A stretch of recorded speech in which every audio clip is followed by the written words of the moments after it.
afani babade sibi musodade jarana beto arakade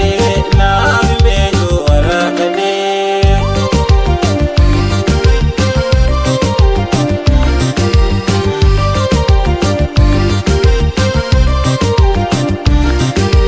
merkuri jalala shakke moti dubra alawami oitu darrate najira bareedina mootee haalaan na cabsaate afaan deema gootee onnee toona seentee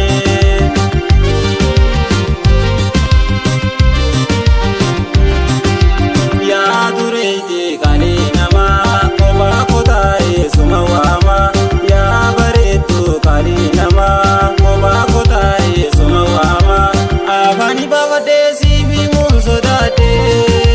jarana beto arakade na beto arakade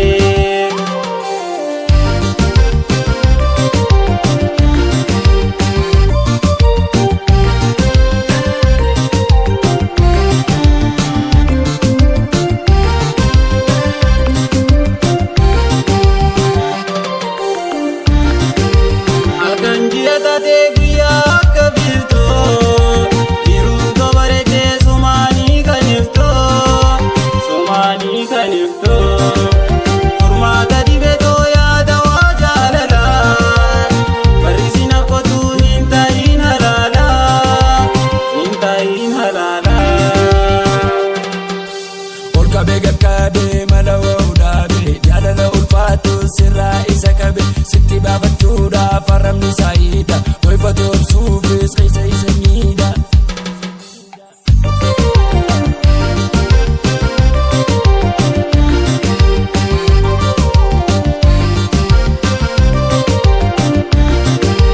yaa dureeyte qaalee namaa kophaa kotaa'ee suma waama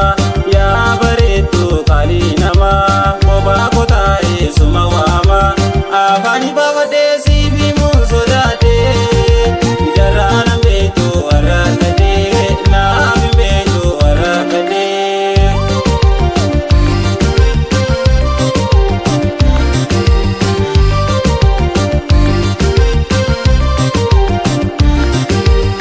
boga betito yanta labbagada sabunumma qabdaaf namusi barbada bashaashe toqalii gashtiin taalaayyo yoo sirkate malee dhibeetii ammayyo